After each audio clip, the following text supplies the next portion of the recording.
Thank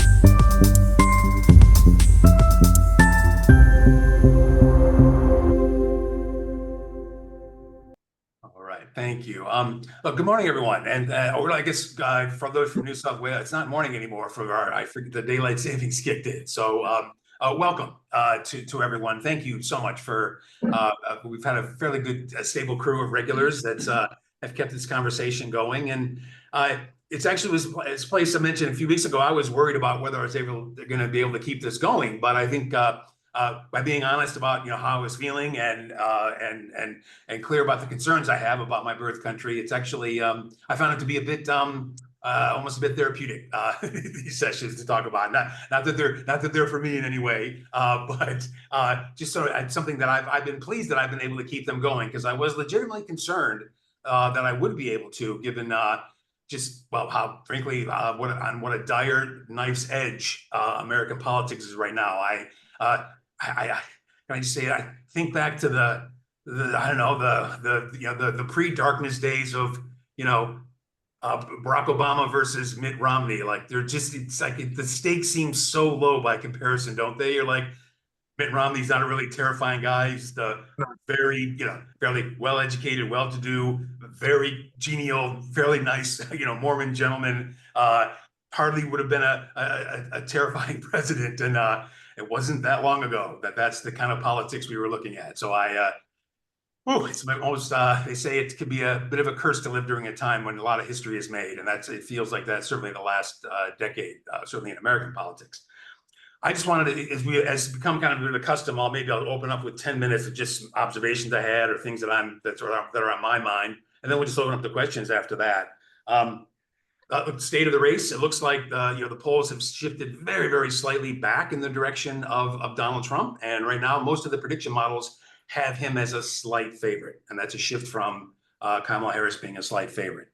But I'd say with a bit of sympathy to people who run polls and then build a prediction model from those polls as to just how challenging that must be. When I tried to take an account of all of the unprecedented or incredibly rare circumstances that surround this election, and this one has just a lot. It might be able to take time. It'll take historians time to sort it out. If this is possibly one of the oddest elections, given that.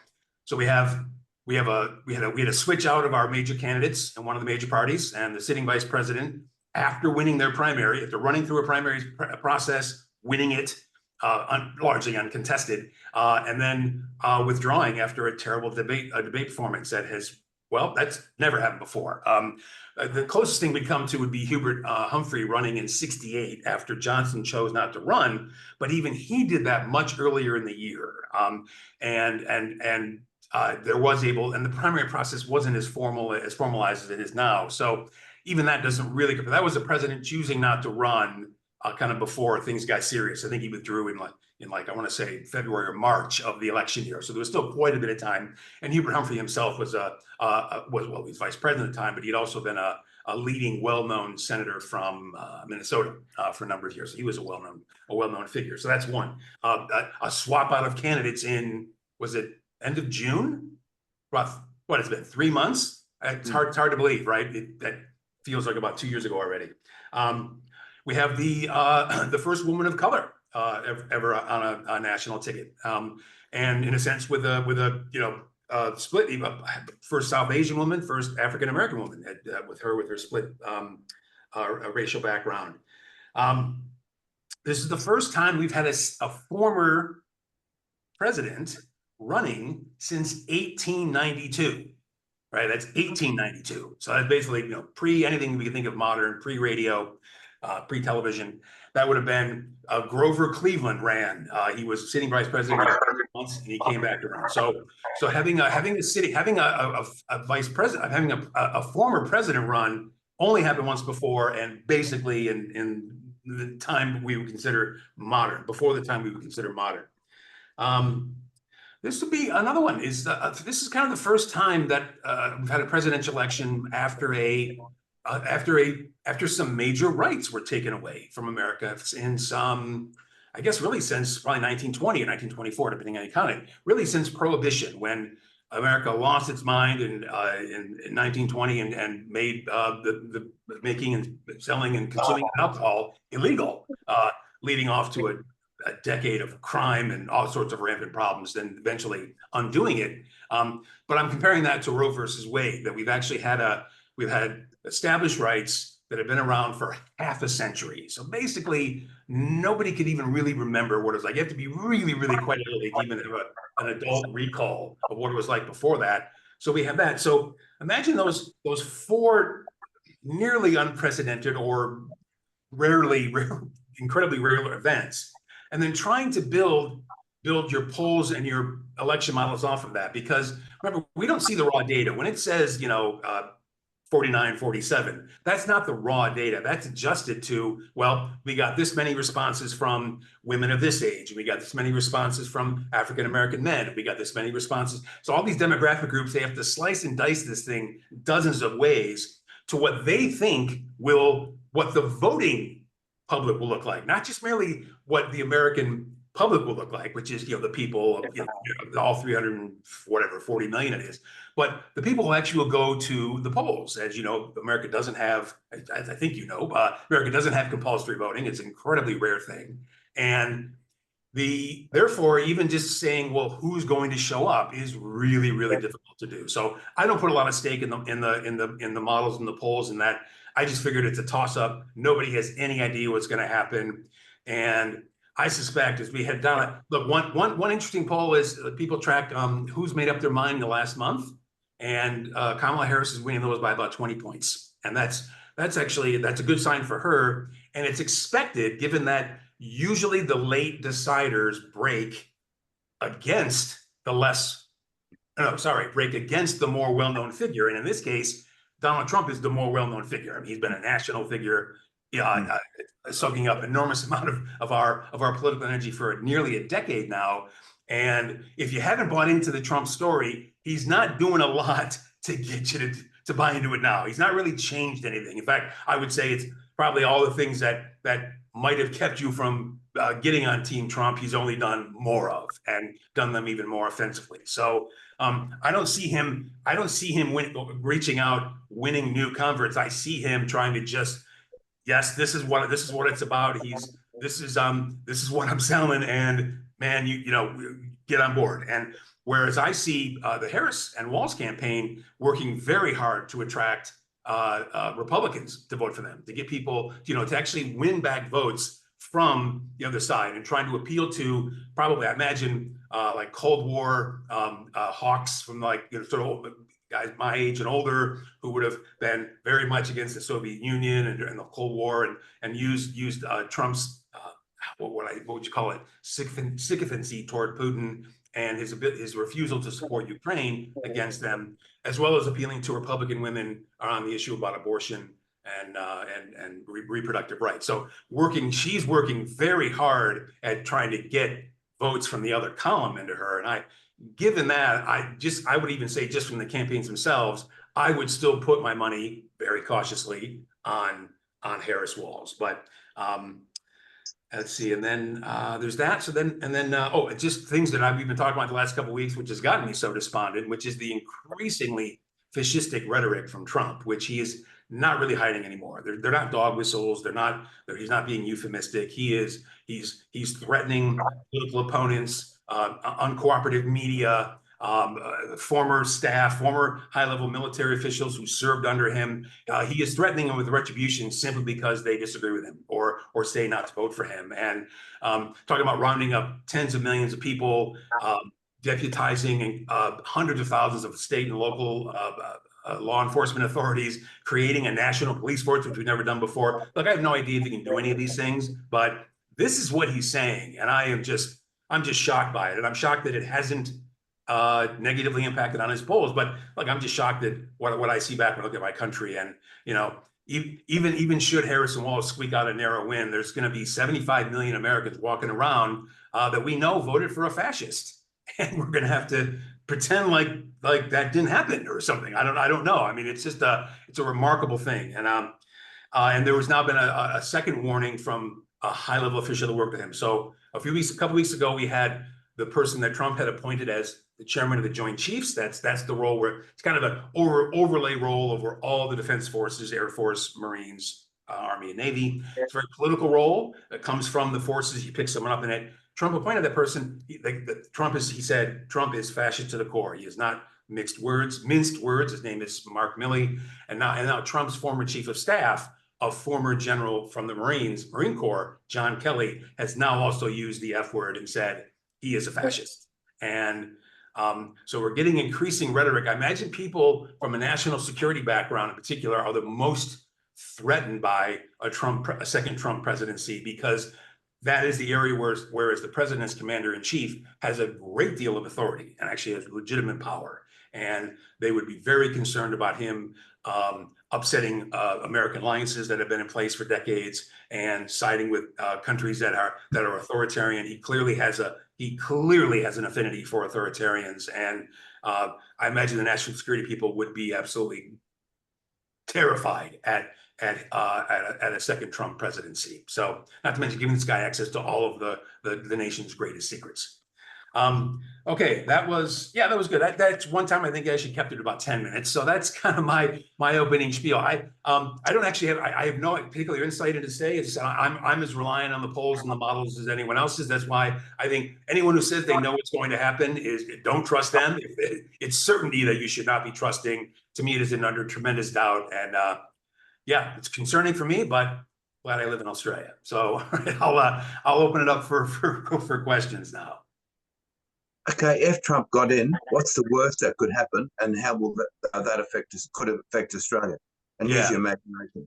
Yeah, good question. Look, I think Australia has very little to fear, specifically from a Trump presidency. The Australian American alliance goes back in 1948. I think it is solid as multiple connections, not to mention trade connections, cultural connections, shared language, shared European history, root history from the United Kingdom. There's so much there, and I think I might have mentioned last week that I imagine the fear of anything would be like just having him be insulted or offended by something minor. Like I said, I imagine a hot mic and, a senior Australian official, God forbid, a prime minister, caught on a hot mic calling him an idiot or whatever, or something like that.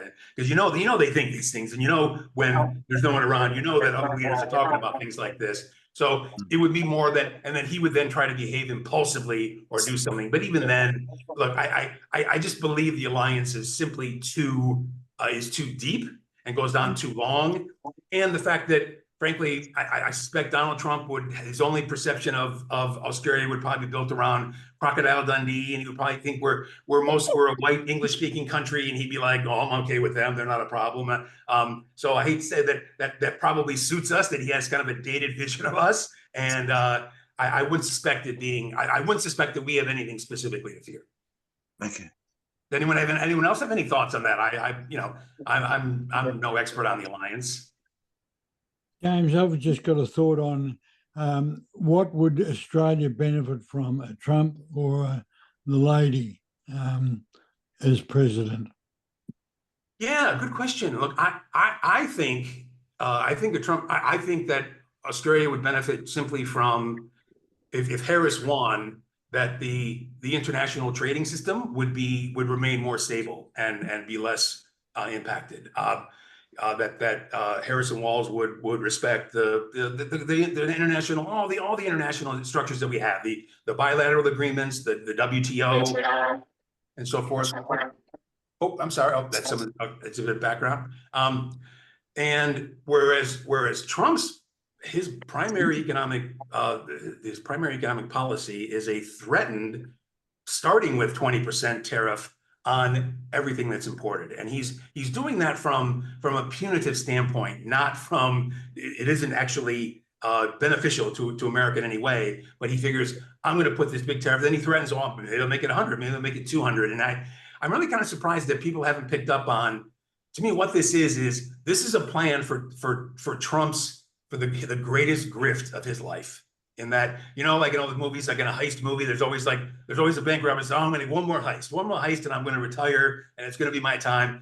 This is Trump's retirement heist. In that, if as president, he has a great deal of power when it comes to tariffs. And tariffs used to be central to American public administration. If you go back into the late 1800s, almost all of his revenue came from tariffs, right? This is before the income tax and the pension taxes and all sorts of stuff. So he wants to take it back to like 19th century mercantilism, which is sort of when people believe that you should always run a trade surplus and you should, this is really, really dated stuff. Like this is pre, John Maynard Keynes, if you're familiar with your economic history. This is dated stuff. But what I think people are missing on is that let's say he puts a blanket 20% on all imported goods. Remember that imported goods include raw materials that are then made into other things, includes things that are perhaps semi-processed and then processed further and then even sent back and they also come in as finished goods. So all along the supply chain, there is just all kinds of goods. And the number of the companies who are going to be asking for exemptions to say, I need an exemption because what I make is relevant to national security. I need an exemption because what I do is relevant to medical issues. I need an exemption because my product is relevant to orphans or whatever they want to say. Everyone will have a reason to say why they should be exempted. And how do you think they're going to try to influence President Trump to get that exemption? And Trump has so many businesses set up now that companies can pump money into Trump Inc. without actually without giving him a brown paper bag full of cash. So this could be, you could buy into that ridiculous media company he has that's behind True Social. You could buy into his ridiculous crypto thing Trump is setting up, and a couple of clowns they got off the internet. You could spend money in all the hotels and properties around the world. You could go, look, I'm going to go in and ask for an exemption. I'm going to plan 3 major worldwide events in Trump properties. All the grift, and no one will say a word. Trump won't need to tell anyone. Everyone will know what to do, and it will just be the biggest grift we have ever seen that will just bring money flooding into the Trump Inc., whatever all that is, all the Trump MAGA world. So I think his economic policies this is not about making the economy more efficient. It's not about improving anything. It's about a massive, massive grift. So that was a very, very long-winded answer to, I think Australia has more to fear because of disruptions to the world trade system, and that America is generally it usually takes that stuff pretty seriously, and it's often a little bit of an enforcer when it comes to it. And it naturally helped create it. And look, I'm sure small countries can say that the rules favor the big countries, whatever. I won't get into that specifics, but at least America is committed to that system, and Australia benefits from that system, from the idea of working under a common set of fair trade rules, having some sort of adjudication process to go to, and Trump will do everything he can to neglect that, and if not actually even aggressively try to undermine it. And I think Australia has a fair amount to fear for that. Yeah. Yes, Adrian. Oh, sorry. Is everybody familiar with the term grift and grifter? It's not a term we normally use in Australia. Oh, forgive me. I'm sorry. It's just a con man. I should have said is a con. It's Trump at its core is he's been a con man most of his life, and his entire persona is a fiction created by reality television. And I'm sorry to say, and Mark Burnett, I'm sorry, Australia owes, I know America owes Australia a lot of apologies for a lot of things, but boy, Australia owes 2 apologies to America, Rupert Murdoch and Mark Burnett. Mark Burnett basically created Donald Trump's, his ridiculously false image that he is a successful, decisive, brilliant businessman that was only ever true on his television show. And this is almost like become like an episode of like Dark Mirror, where it's a sort of post-utopian society where somehow the reality television star convinced everyone that they were a competent chief executive of a country. So forgive me, I'm sorry, Adrian, do you get con? Is con make sense in terms of grift? Is that are you getting as an alternative? Yes, thank you. Go ahead. What do you make of the multi-million-dollar bets on the markets at the moment that Trump's going to get over the line? And I spoke to my financial advisor this week, and he said the financial markets are saying 60-40 Trump. Yes, no, he is slightly favored now. Now, the betting markets, electoral betting markets, I always you always got to be a little careful with them because they're largely using the same information that we have. But I've heard stories that there are people that are actually kind of putting bets on Trump, trying to create this idea of momentum and certainty that it's happening, almost trying to almost demoralize the other side. So and also legal gambling in these markets. The American gambling laws have relaxed quite a bit in the last decade in a way that I'm not even really familiar with. I just noticed it in the American sports I follow. It's much more open about gambling now in a way that it never was a decade ago, and I can only imagine that's impacting on electoral betting as well. I mean, it used to be you had to either like be in Vegas or in Atlantic City, right, to gamble. When I say usually, like when I was younger, like 20 plus years ago, now it's kind of ubiquitous. So yeah, look, let's not forget, the morning of 2016, Hillary was a 70% chance favorite to win.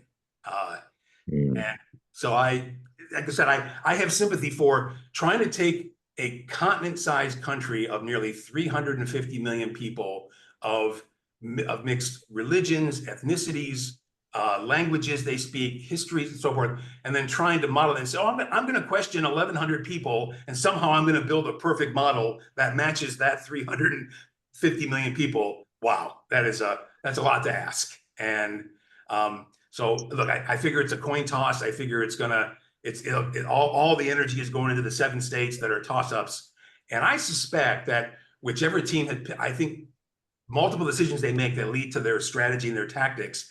I won't be surprised if one side runs the table on that. I'd be surprised if it goes kind of 4-3 and we're down to like one state. I suspect someone's going to win 6 or 7 of them. Not by a lot, but they definitely have different strategies. They definitely have very different ground strategies. They are using different approaches to how you squeeze out that extra 0.5 or 1%, the get out the vote operations, they call it, how you get people to polls, you get people on, all that little detailed groundwork stuff. I suspect Democrats are going to be better at that because actually Republicans have gone with some outsiders, and they've gone, even Elon Musk has got into that business starting about 2 months ago, and he thinks he's a super genius, but I have my doubts, and I suspect look, win or lose, actually, Elon Musk has a lot riding on this because he's either going to be he'll be the oligarch that his money and influence is the one who tipped it over into Trump's favor. And goodness knows what that's going to mean about his access to the Trump White House and all the benefits that he will get from lack of regulation of his businesses and so forth. Whereas if it doesn't, if it tips over, boy, there's going to be a lot of fingers pointing at him about how you really didn't help us here, and your unorthodox approach to this, and your inexperience in politics, because you're a neophyte. You don't know what you're talking about. And so look, and I don't think he actually is going to have that much of a difference, but that's the thing about an election that's this close. It's a bit of a random ending, right? I think I've used that term before. It's a sports term that you don't put so much weight on the win or the loss of a random ending. If it's one basket at the end of a game or one referee's call, you don't get too worked over the win or the loss. You realize, hey, that's basically effectively a tie, even though the game required us to pick a winner. And that's what it just stuns me that we're faced with a random ending when this is the absolute awfulness of Trump is just blows my mind. It really, I no longer understand my home country in a way that I thought I did. Sorry, I kind of crapped down there a bit there, but I got on a roll. Any other questions, comments, thoughts? James, could I just diversify a touch, please? Sure. We're told that, or we were originally told that we were going to get the submarines from America. Not that we could afford them or anything like that, but whoever's made the deal, and now they've decided we're going to man the submarines, but America's still going to own them. Is this a policy of either of the candidates for the election, or is it just public servants making statements? Yeah, a fair question, Bob. I haven't followed the AUKUS that closely. I can tell you, please don't take any offense to this, but believe me, in the scheme of all the topics and concerns of Americans during election year, Australia is maybe near to the bottom as you can get. It is not they're not likely to be asked questions about it. Americans overwhelmingly feel positive about Australia. They say, "Oh, what our great little buddy down in the South Pacific is how they would remember Crocodile Dundee, koalas, kangaroos, and a few things, and that's about it." So general positivity, but not a lot of detail and not a lot of curiosity. So I'd be surprised if you went and looked into the bowels of the campaign websites, you might find something on AUKUS and Australia. But look, in my 2 cents worth, outside of my this is specific discussion of the election, I always took it as that this really was what Americans want is they want a submarine base down in the South Pacific, right? So that you don't have to recycle submarines, take them all the way back to San Diego or all the way back to Hawaii. To recharge them. Right, correct. And to have them here. And so to have a place here that had technicians that knew how to fix them, that had spare parts waiting, and frankly also a place that the sailors, the submariners, they're called the submariners, can have rest and relaxation. So those guys do, those submariners do a tremendous amount of time underwater, especially in the big nuke subs. And I suspect, but I think that it was considered maybe just a bit embarrassing to have an American base, and so they like, okay, we don't really want to do that. So I often thought of those 2 or 3 subs that we were going to own was really just an excuse to have the capacity to repair them, recycle them, and refresh them as they went through. So if new methods of doing that could be found that would possibly reduce the capital outlay that Australia would have to do, because it's a big ask, it's a big expensive technology. I wouldn't be surprised if they found new financial shenanigans to reduce the capital burden on us, because if anything, that's the thing that's likely for Australia to back out of the deal is the massive capital infusion they have to make. So that's my 2 cents. They somehow the Americans just want a place to be able to repair and recycle and refresh their subs. Good and having us have a couple of them was a nice face-saving way of doing that. That's how I've always seen it. Anyone else? What is anyone? I have not been. Go ahead. Sorry. It's Bob. I'm just going back to a long thing. Pine Gap in Alice Springs and Northwest Cape. I mean, and now we've got American soldiers, in Darwin. I mean, it's sort of we just rubber stamp whatever the Yanks want, and the Yanks are happy with that because they take us for granted. And I'm just worried that we're going to be dragged in, because of the history and the politicians. That we're just going to do whatever they say, and even when they do some, with Trump, they're going to do some crazy things. And I don't think our politicians have got enough strength to stand up to whoever's the president and to say, "Hey, we're not following you here. You've got a bad decision. Talk it over with us first. Don't just decide and then go."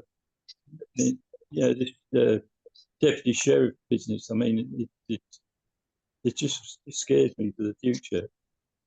Yeah, look, and this thing on China. I mean, China's an enemy, but we've got to trade with them.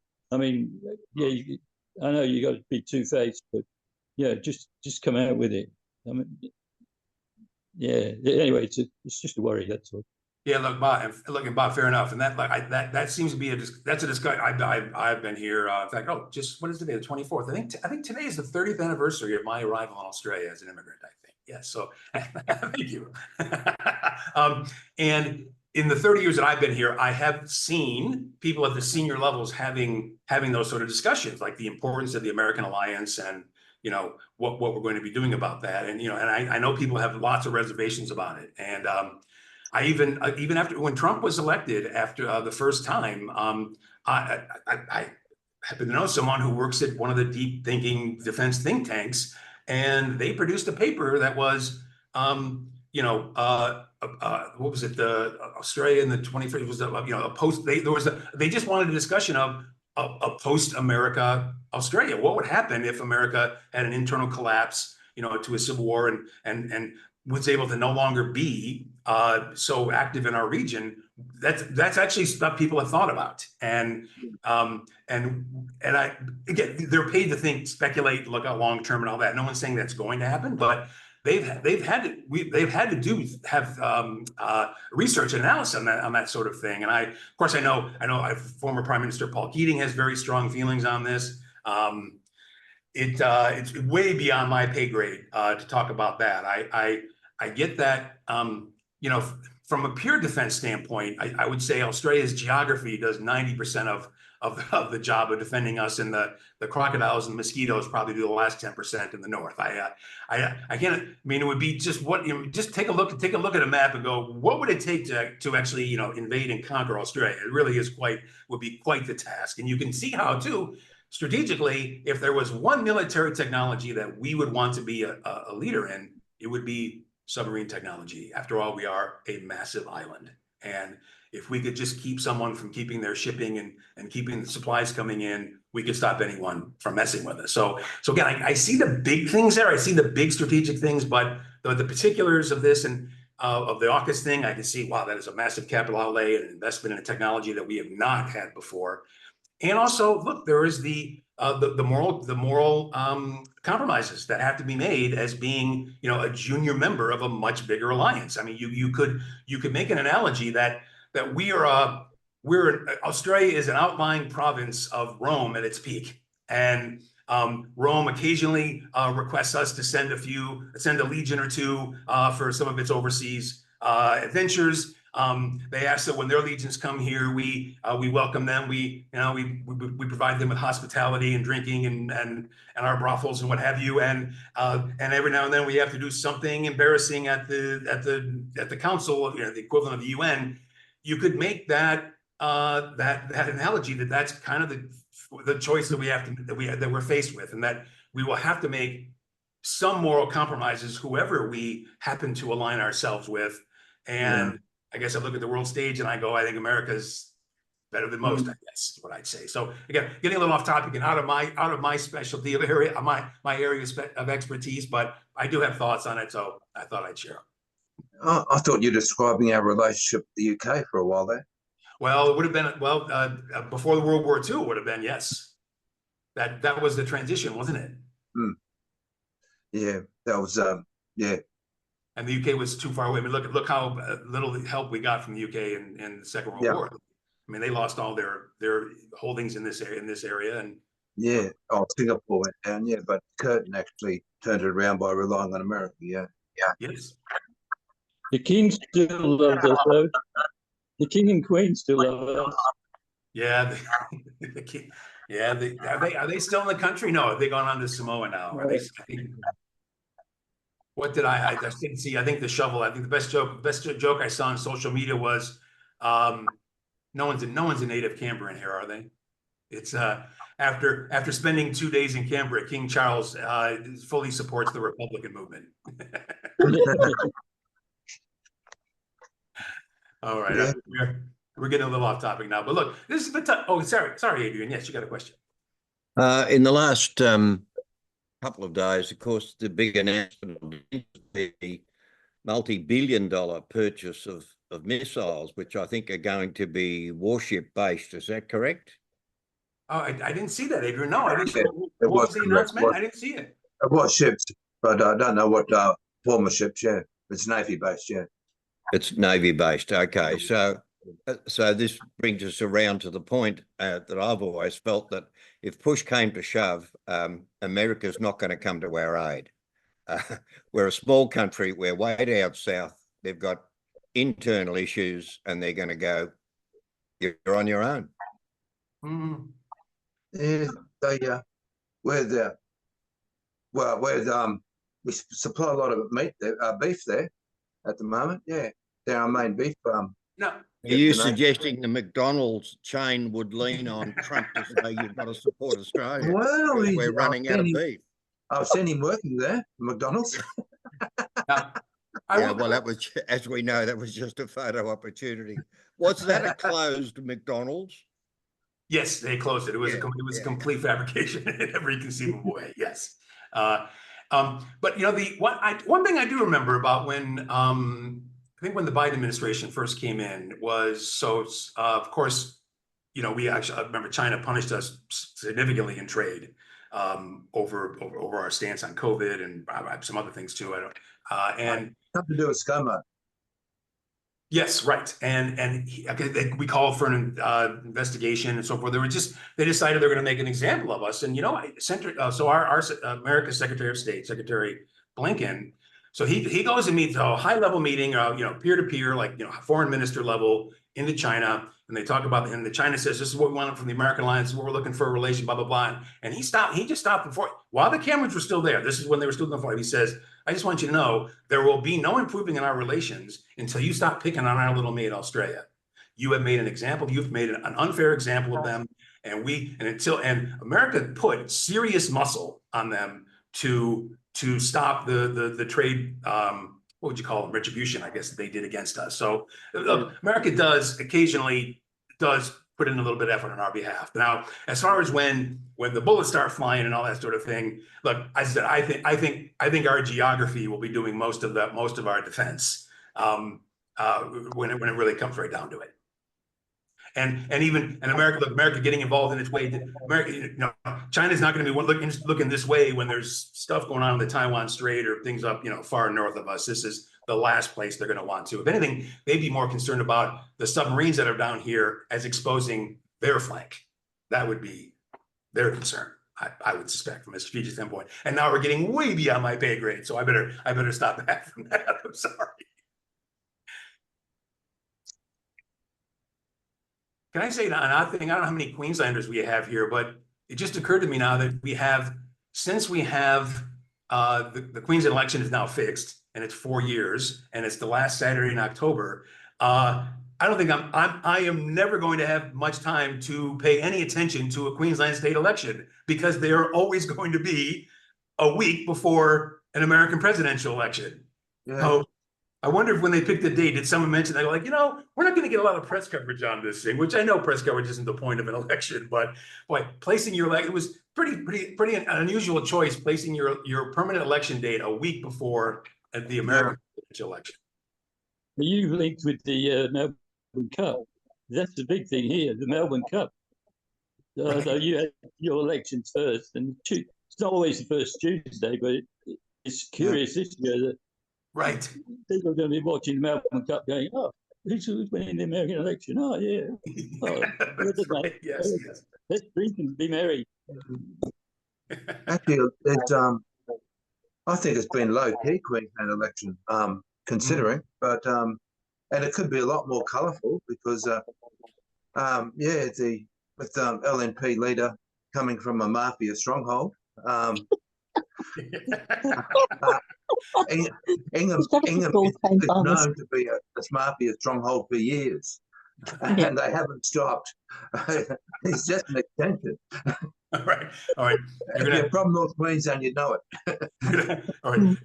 You're gonna have to turn into Alan's program, Queensland corruption in politics. That's way beyond my expertise. Anything else? The race has been so static that there really hasn't been. Oh, I should say, I'm actually going to bring up something I've actually been checking here occasionally. A story has been creeping out in America that a big, very bad story is about to drop on about Trump with video, and no one's quite sure what it is. And it's literally, people are saying about a minute now. I wouldn't surprise me if it turns out that it would be like a bank shot thing where it's like, it turns out, oh, it's actually a fake, and then this is showing that, oh, they'll do anything to lie. Like, so I won't believe anything I see initially. But I've been refreshing my social media news to see if it'll drop. I don't see it yet. You see Planet America yesterday. What's Planet America on ABC yesterday. They showed some things. I mean, one, when this Mexican-American lady in his services was shot by another soldier, I mean, this is a story, and they showed, and they wanted to bring it home and all that, and there's Trump saying 60 grand to bury a fucking Mexican. I mean, that's what he said, and I mean, that's not made up or AI stuff. I mean, you couldn't. 70 million people couldn't vote for that, surely. But they can, Bob. This is the thing. You look at it's when people say like, "Oh, there's going to be some video drop on Trump." We already have video of him mocking the disabled. We have audio of him bragging about sexual assault. We have verified, repeated, multiple verified instances of him praising Hitler and Hitler's approach to things. That is, well, the truest thing Trump probably ever said. He said it years ago was, "I could shoot somebody on Fifth Avenue and I wouldn't lose any voters." And he was really insulting his voters there, basically. I mean, he may have been saying he was talking about loyalty, but that was really a massive insult to them, that it doesn't matter what I do, they will stay with me. And it's a terrifying prospect. I was going back and doing a little bit of reading. There was a couple of academics wrote a book called Authoritarianism and Polarization in American Politics, and it was written, and they wrote it in 2009, and it would have been just after Barack Obama was elected. One would not have thought this was some sort of approaching authoritarianism was coming, but what they noticed was that people who have an authoritarian bent, so people who are comfortable with a strong, usually a perception of a strong man, someone who comes in, kicks ass, takes names and all that. So they'll come to that. They also probably likely run their homes in an authoritarian way with corporal punishment and traditional gender roles and so forth. He said, and these type of people, there's a personality type about this. He said they had largely been split fairly randomly across the two parties because, of course, party affiliation has everything to do with class and your profession and your family background and your age and all sorts of things, race, gender. But the personality perspective, what they had noticed was that these were overwhelmingly, the parties were sorting by them, and people with authoritarian personality types were heading toward the GOP in a big way. And they could not have been more right. They were spot on. And the fact that what many people would regard as absolutely appalling and a reason to not vote for somebody, it turns out it's actually, a lot of people, it's actually why they want to vote for him. And this is a horrible thing. He said, even if Harris wins, we're going to have to face the fact that 47.5% of Americans had 4 years of a Trump presidency, 4 years of a post-presidency, had him a failed insurrection, threats of locking up media and political opponents, deporting millions and millions of Americans or residents, and they're okay with that. Like, they're really okay with it. Like, he's not euphemistically softening this type of language. He's doubling down on it and saying, absolutely, let's keep it going. And that's just horrific that the number is that high and it involves that many, and that we're on a nice edge of such a choice. It's appalling. It appallingly reflects so badly on America's culture, its education system, certainly its media environment and its political discourse. I mean, there's a massive hunk of the American people who've decided to live in unreality, and that they believe that the great American cities were burned down after the George Floyd protests, who believe that mainstream democratic economic theory, which is usually just about increasing the minimum wage and rebalancing the tax structure to deal with inequality, is full-blown Marxism, right? They genuinely believe this. So what appears to be irrationality from outside is actually, if you live in the world they live in, it's not irrational at all. If they're being perfectly rational, what we should be shocked at is that they've chosen to live in something that is a easily disprovable unreality. And this goes back to I've been reading my Hannah Arendt and her study of the Holocaust and 20th century fascism. And she said, the real power is in getting people to believe the unreal. That's what it starts with. That you concoct just an absolute crazy theory about how the Jews caused Germany to lose World War I, and next thing you know, you have Germany's efficiency in an industrialized scale of the genocide of people, and it's just absolutely terrifying to me. And I'm not saying that that's the step. By no means am I saying that's the step Trump is on. I don't think Trump cares enough to do that. I think he just wants to. Pardon me, Adrian, he wants to grift and he wants to keep his con going and he wants to keep out of jail. but there are plenty of people who are seeing the vacuum that the Trump presidency will leave, and they are filling it. They are going to do their best to fill it with very dark things, and there are potentially very dark days ahead for America. Should Trump win, I really, man, I